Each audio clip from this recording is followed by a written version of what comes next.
you have turned into Remote Control's latest episode. Listen in as the GCRN crew talks TV from 2000 to now, with pilot and season premiere episodes, finishing finales, and season passes as well. Now get ready to change the channel with your Remote Control as we bring you the latest and greatest in the world of television. All from the Geekcast Radio Network.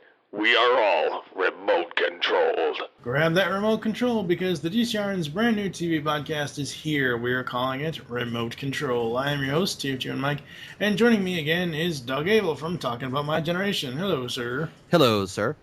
How are you? I am doing great. That's good. Remote Control will be about the current TV generation in this latest pilot premiere episode. We're taking a look at a new show from ABC entitled Forever.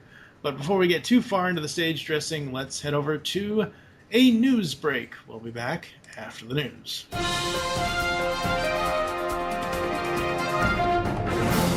Hello, TV fanatics, and welcome to Remote Control's news segment with myself and TFG1Mike. Yes, that's right. And this week, we have yet another caffeine update from Miss Kate Welsh over at the televixen.com. So we're going to be getting into that. Had you seen any TV news this week while you were on Twitter, Facebook, any of that kind of things this past week that you're interested in? I see so much of it that I know that Bradley Cooper's making a version of his film Limitless into a TV show. Interesting. Which I enjoyed the movie. I'm not quite sure how you can drag that between an entire series. Yeah, I'm not sure either. Unless you end up with an army of limitless people. Yeah. So basically they're going to turn it into what would happen if oh god, what was that stupid movie with Darth Vader? Jumper. They're going to turn it into a TV series for similar to Jumper. Yeah. All right. There is though Jay Leno returning to the Tonight Show. Seriously? Not actually returning. He's going to be a guest. Oh. I purposely dragged that out to see if you'd bite. Well, you know what? Honestly, I'd probably watch The Tonight Show more than I do now if he came back to host it again. I didn't like Leno as the host. I actually really like Jimmy Fallon. He's probably the best late night talk show host now. I think we've talked about this before, maybe off air, but I'm really interested to see what Colbert adds to the Late Show when he takes over for Letterman. But late night TV and me right now in this day and age, I miss Johnny Carson. Well, I miss Jay Leno. Well, Leno was kind of bland other than his segments, and Fallon he's a fanboy of everybody, so it's nice to see somebody normal hosting it, not just your typical host. And he does kind of remind me of Carson in some ways, just because of how he presents himself. And he's more enthusiastic, and he's not talking in a kind of calm voice or anything. But I think that he holds his own. I guess. I preferred Jimmy when he was doing movies. I really did. He was terrible at movies. He was pretty good in Fever Pitch and Taxi. Fever Pitch, he was good. Don't even say. Well, I'm not going to argue. He was good, but Taxi was just shit. I like Taxi on a whole, though. I don't like it just because of him. All right, so to the TV news. Picked up for full seasons are The Mysteries of Laura on NBC, Madam Secretary on CBS, Stalker and Scorpion, along with NCIS New Orleans on CBS as well. Renewed is Cedar Cove. Cancel is A to Z, Bad Judge, and The Divide. Bad Judge on NBC was kind of funny, but it was just kind of weird, too, at the same time. So what you're telling me is it's bad comedy. Nah, not necessarily. I just don't...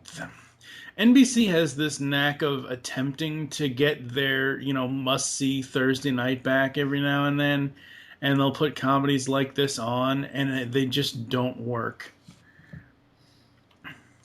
So the 3 news stories Steve and I are going to be talking about this week are, one of them is interesting to me because it's about one of the shows that I love watching, which is Red Band Society, which you would have heard our episode on that last week here on Remote Control.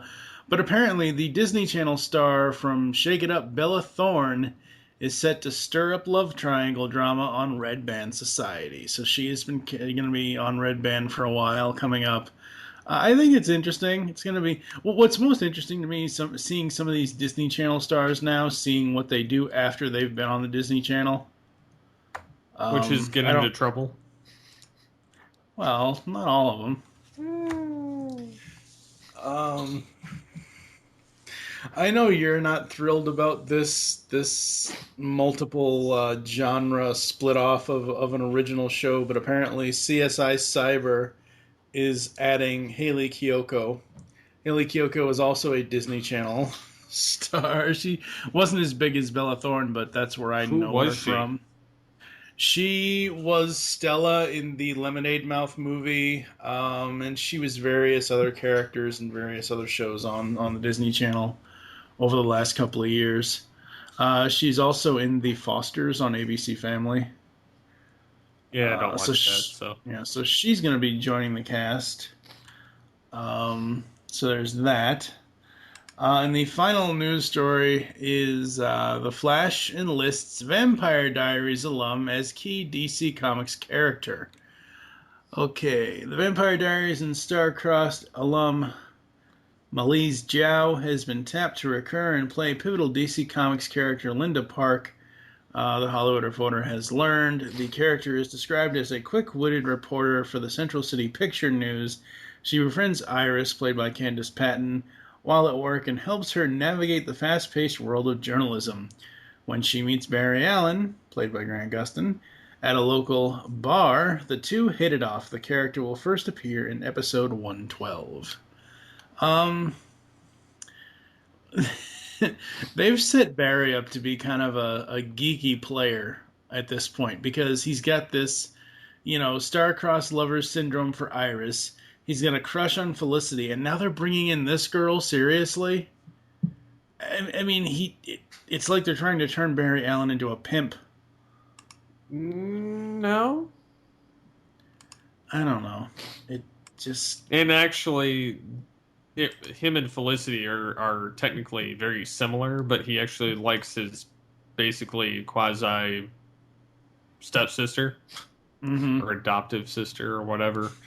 Yeah. This kind of makes more sense. I know. Even though it's a Wally West reference. Yeah. Yeah. I don't know. I just wish with The Flash, because since we did our remote control pilot premiere episode for The Flash, I have been continuing to watch it, and I'm still enjoying the show. I just wish that they... And I know Felicity's over on Arrow, but I just think between her and Iris, she and Barry make a better couple overall, in my personal opinion.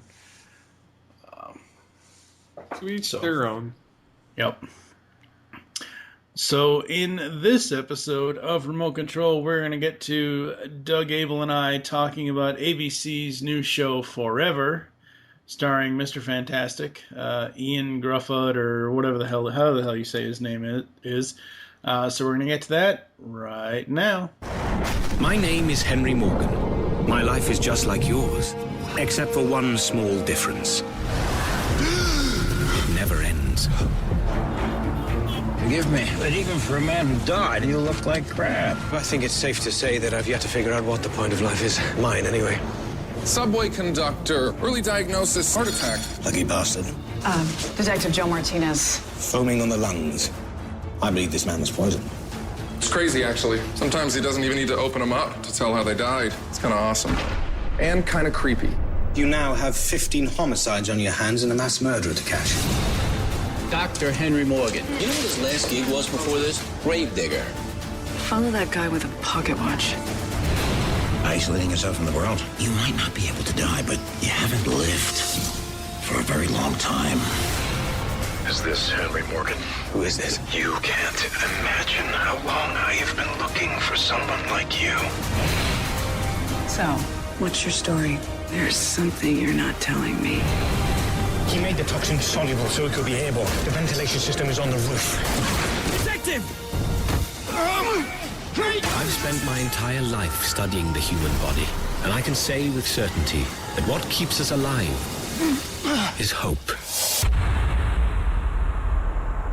All right, folks, it's time to stage the dress dress the stage for the stage dressing for ABC's Forever. It debuted this year, 2014. It is a 1-hour show on ABC. Obviously, on iTunes and anywhere else, DVD, it's going to be 43-minute show without commercials. We are currently in season 1 of Forever. Not sure if it's going to last, but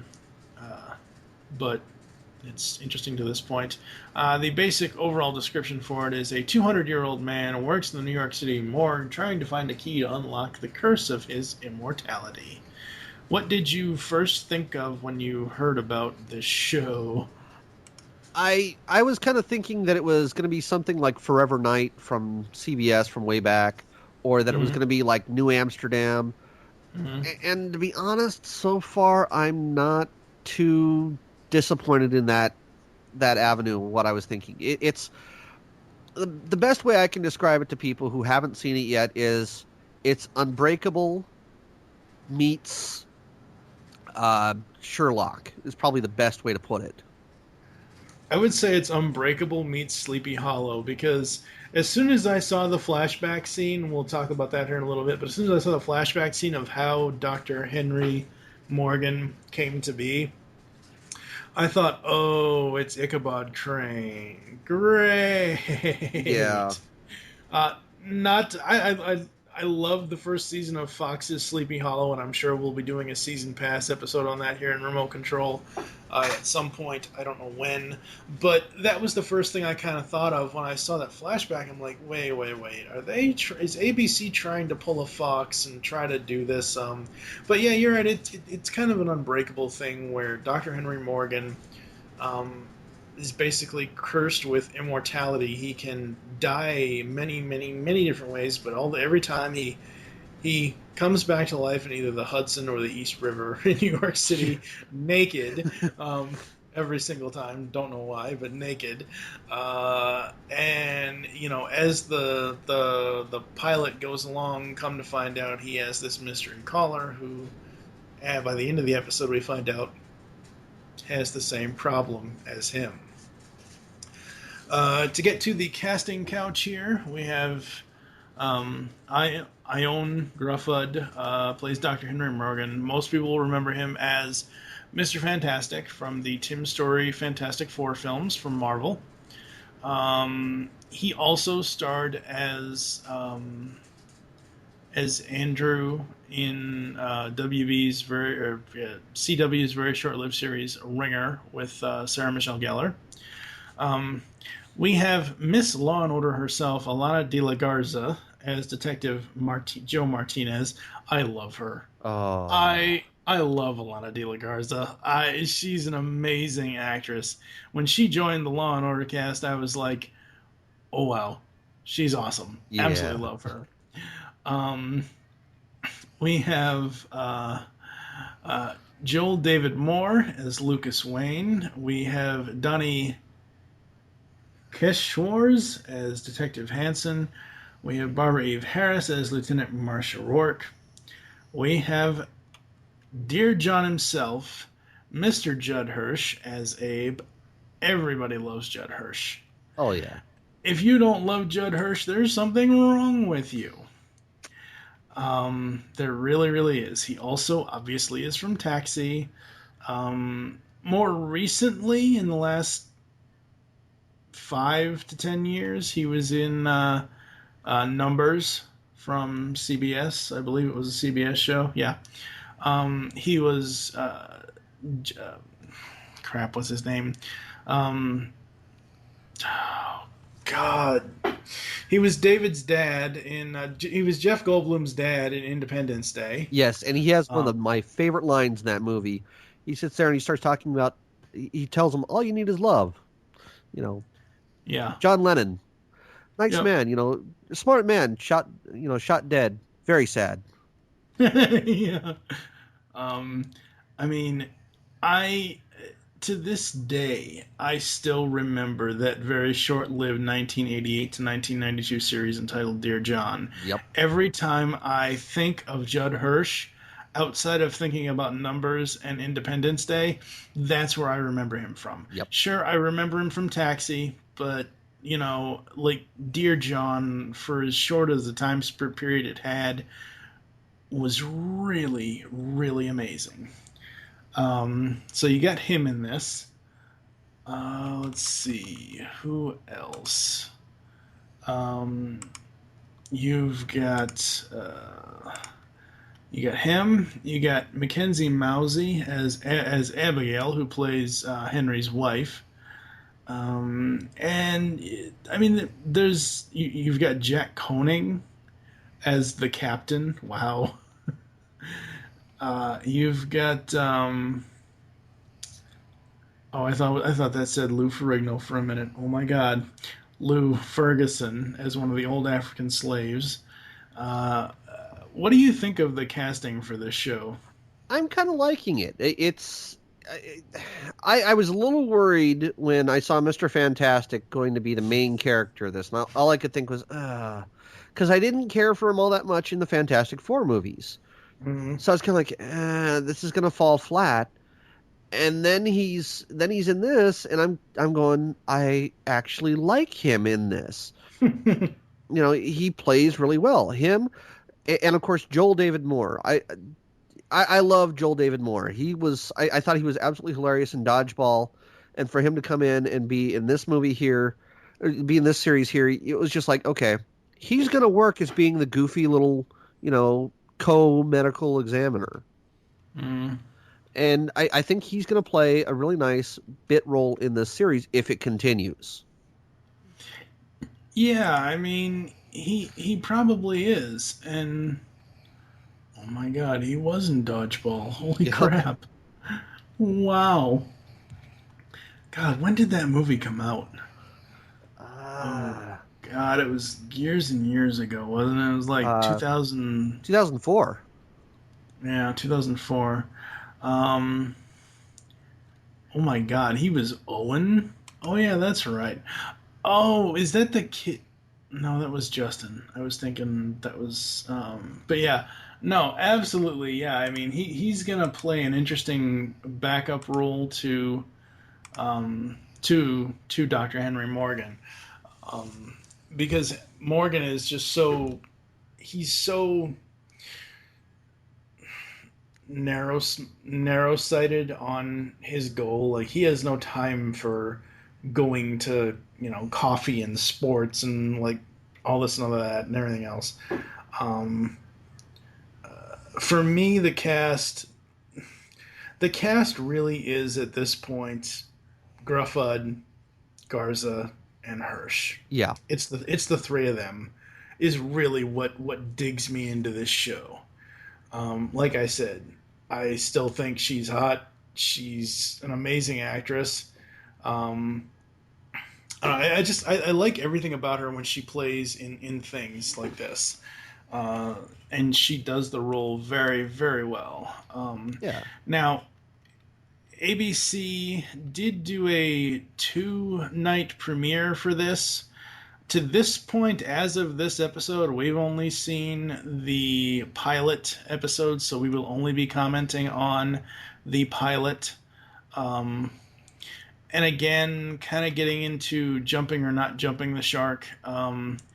The plot of episode 1 is Henry Morgan is an immortal, searches for the man who caused a subway train accident. Meanwhile, a mysterious call informs Henry that someone knows his secret. Dun, dun, dun. For me, for this pilot, I found it amazingly interesting to make a Marvel DC reference, Mr. Fantastic is now Dr. Death. Oh. Or Dr. Destiny, or whatever you want to call him. The mystery caller on the line. And at first, I thought it was the villain of the episode. I really did. I thought it was. I really, really did.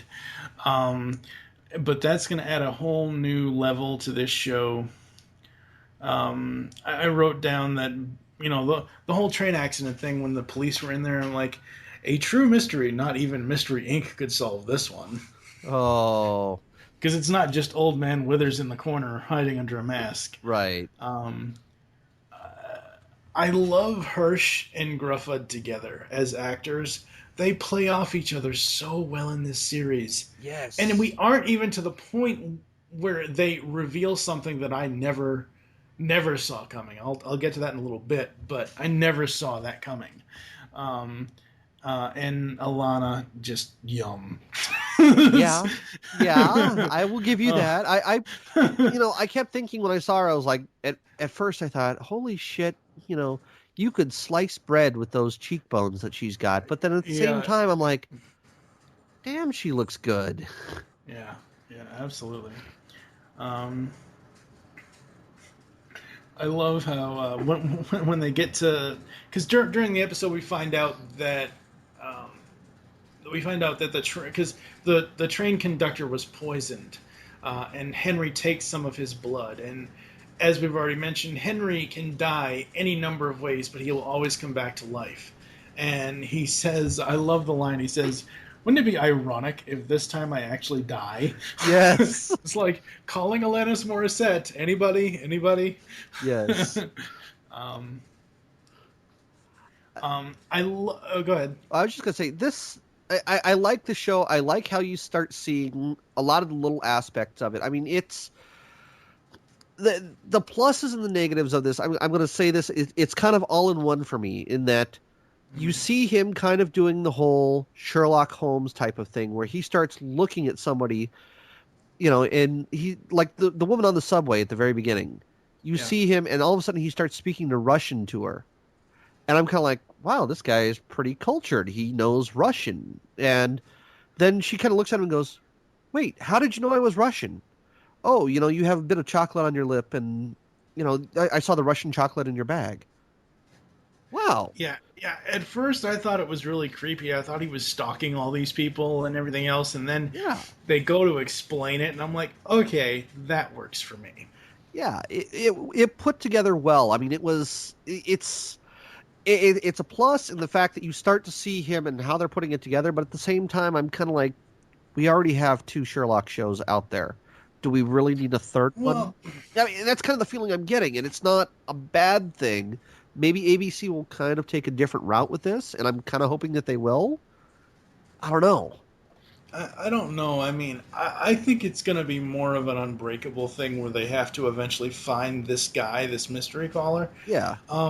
If the episodes start going into Villain of the Week and they turn it into they have to figure out what's going on. So far, because I don't watch the show. I don't watch Elementary on CBS. I don't watch the BBC show. The only British shows that I can watch at this point, and it's not because I don't like, I guess it is because I don't like British television, but the only ones I really could ever watch are Fawlty Towers and Rising Damp. I'm not into British television. It's just not my thing.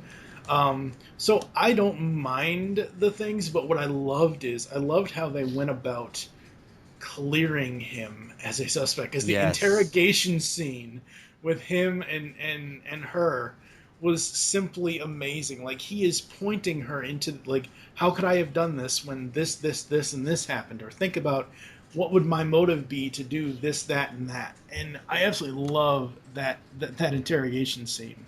So we get to the point where they're almost at the poisoner's place, and they actually get there, and he comes in, and they have to hide. And he sees them because they come out, and she says, "Hey, you're under arrest," points a gun at him. He flings this poison at her. It hits her hand, and Henry's like, no, we can't go after them. We have to take care of this right now. Okay, so here's some ethanol. Put that on it. And then he lights her hand on fire. Yes! I thought that was amazing. I loved that. this show just keeps putting on the twists. They are still one step behind the guy. Absolutely interesting. And I honestly thought that when they caught and killed the guy, when Henry took the guy off the roof, because we get to a climax scene where he shoots the cop. She's laying there, shot on the ground. She thinks she sees both of them go off and hit the cab, which they do. Yeah. She doesn't know that, though, because Henry plays it off. But I thought that was going to be the climax of the show. And during the flashback scene, we see Henry as a firefighter, medic kind of person. And during World War II, of all places, I believe that was his wife, wasn't it? Yes. That was Abigail. Yes. Yeah, Abigail comes up to him. This is like where they first meet. And she says, this baby, he seems to be perfectly healthy. And we see a number on this kid's arm. And we flash to today. And we see Abe. And they show Abe's arm. And it's the same nut. Abe is the baby. I was like, holy shit, I did not see that coming. Yeah. Abe's like, been around. Yeah, but it's like, oh my god, I so did not see that coming. Absolutely love that. And I love, because it isn't really explained in the beginning why these two guys have the friendship that they have. Yeah. Until that moment. Until you see that and you realize, oh hey, even though Henry's going to outlive... Oh god. Oh my god, I'm going to make another analogy and it's going to kill me to make it. Henry is Superman and Abe is Batman. Oh, man. Yeah. Yeah. If Batman was born into Nazi Germany, oh my god. Yep. People are going to kill me for that. Yeah. So, overall, absolutely love the pilot. Is there anything we missed talking about for the actual episode? Not that I can think of. I mean, we've covered the fact that we've got the poison being used for the subway. We've got that they're trying to come back, and that same guy is trying to kill all these people in Grand Central Station with poison through the air conditioning vents. That's really about it. I mean, that's the only thing that I can think of that we missed. Right, and we still have this mystery caller, don't know who he is or what's going on with him. Just, we know that he is the same as Abe, or not Abe, Henry, I should say. Yeah. Same as Henry, immortal and whatever else. The reason why I made the Fox Sleepy Hollow reference is because I'm wondering if this guy is tied to Henry's past, because if you look at Fox's Sleepy Hollow show, Ichabod and the Horsemen, their blood is intermingled. Now, I don't know if this is the same as that. I'm thinking it isn't, and I'm hoping it isn't. But that's where I kind of got the Sleepy Hollow aspect to it. Yeah. All right. So for the GCRN, for the remote control review, for the rating scale 0 to 5 remotes, what are you going to give it? I'm going to give it a 4 at this point. Only because I don't think it was that great, because I was seeing a lot of comparisons to other series already. Mm-hmm. I think that it could definitely go the other way and get a lot better as it goes on. But for this first episode, I was kind of like, it's hooked me, and I'll keep watching it, but it's not anything really special yet. I'm going to keep watching it at least for the first 5 or 6 episodes. Obviously, we already watched the first one. I'll watch the second, third, fourth, fifth, and sixth one, and we may or may not come back to this one, ladies and gentlemen. I'm going to give it a 4 as well. I just think that we need to know more. Like, I mean, that ending, you know, with Abe's identity being revealed that he was the baby from the flat. I mean, that nearly blew my mind. Like, I literally said, "Oh my God, I cannot believe that's the connection for Henry and Abe." Yeah. I mean, I like that.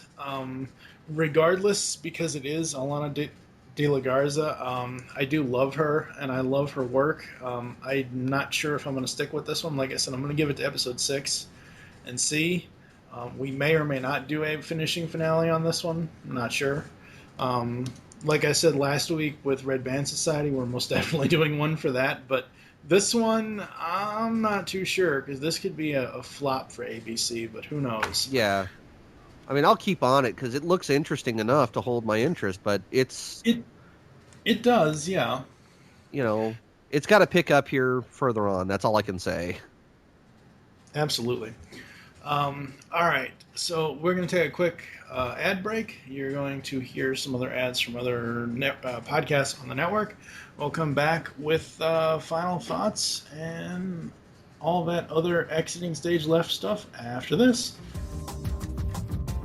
Hello, geeks. Want a podcast that covers a vast array of topics with no rhyme or reason? Then check out Altered Geek Unlimited, where the topics fly more or less off the cuff.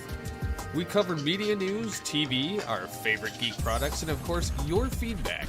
So get altered, get geeky with the Altered Geeks every Friday on the Geekcast Radio Network.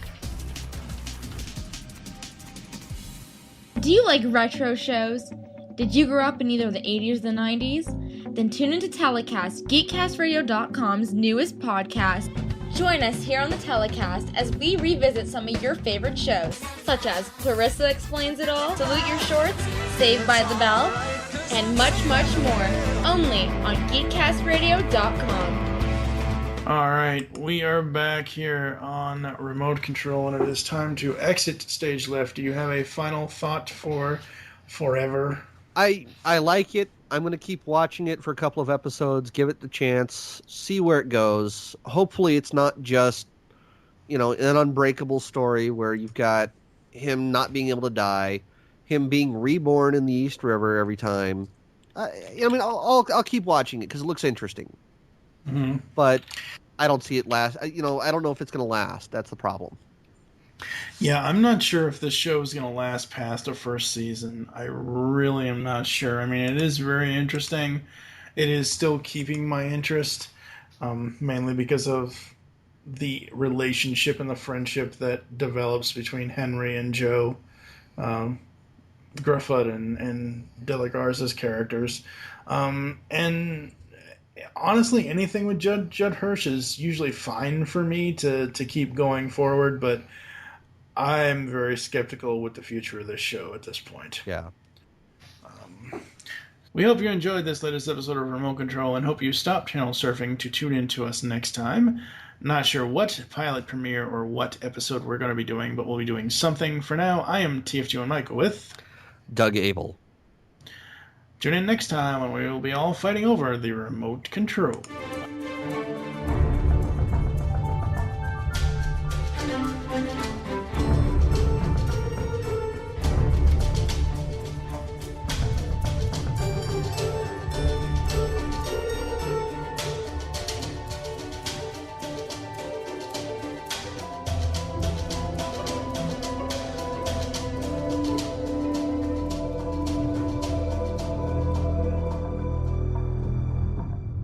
You've just listened to Remote Control. Thank you for tuning in to Remote Control. There are several ways to get in contact with us or leave feedback for the show. You can visit the website, geekcastradio.com. You can email us feedback@geekcastradio.com. Be sure to leave us feedback in iTunes. Follow us on Twitter @GeekCastRadio. Become a fan of us on Facebook by searching Geekcast Radio Network. You can call the voicemail line. Be sure to leave us your name and the show you're leaving it for. The number is 502-526-5821. We hope you enjoyed the latest episode of Remote Control.